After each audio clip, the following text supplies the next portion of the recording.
Hi friends, welcome to my channel. So ఈరోజు basics నేర్చుకుందాం.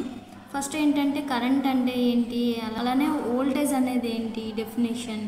So ఇవన్నీ సింపుల్ టర్మ్స్లో చూద్దాం. ఫస్ట్ కరెంట్ అంటే ఏంటి. Current is nothing but the rate of flow of charge carriers with respect to time. అంటే ఇప్పుడు ఒక కండక్టర్ ఉంది. ఒక కండక్టర్ ఉండేటప్పుడు దాంట్లోని కండక్టర్ ఉంటే దాని లోపల ఛార్జెస్ ఉంటాయి. సో ఛార్జెస్ అంటే ఎలక్ట్రాన్స్ అవ్వచ్చు, ఏవైనా ఛార్జ్ క్యారియర్స్ అవ్వచ్చు. So electron is a charge carrier which carries negative charge. So ఇవనేవి ఒక డైరెక్షన్లోని మూవ్ అయ్యేటప్పుడు ప్రొడ్యూస్ అయిన దాన్నే కరెంట్ అంటాం. సో దీనికి ఫార్ములా ఏంటి అంటే I = dq/dt. dq means nothing but small change in charge and dt means small change in time. So ఈ డెఫినేషన్ బట్టి ఇదైతే నేను రాశాను. I = dq/dt, change in charge carrier by change in time. So దీన్ని ఇంకో విధంగా డిఫైన్ చేయొచ్చు. ఎలా అంటే I = v/r. సో v/r అంటే ఏంటి, v అంటే వోల్టేజ్ అండ్ r అంటే రెసిస్టెన్స్.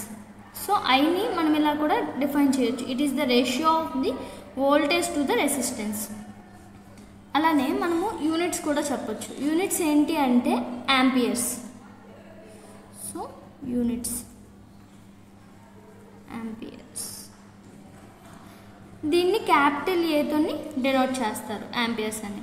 అలానే కరెంట్ దేంతో డెనోట్ చేస్తారు అంటే ఐతోని, క్యాపిటల్ ఐతోని డెనోట్ చేస్తారు.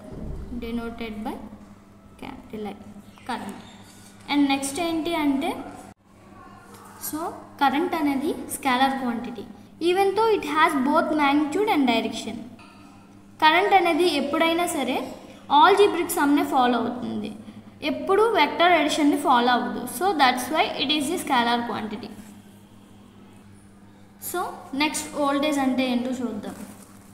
వోల్టేజ్ని ఎలా డిఫైన్ చేయొచ్చు అంటే, it is defined as the work done by a charge is called voltage.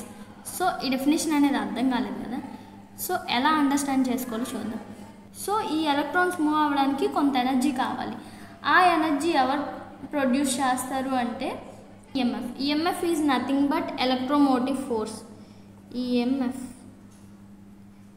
Electromotive force. It is responsible for the motion of the electrons. So దీనికి ఫార్ములా ఏంటి అంటే V = dw/dq. ఎందుకు అంటే change in work by change in charge, అంటే work done by a charge is called voltage కదా. So that's why it is dw/dq. వోల్టేజ్కి units వచ్చేసరికి volts.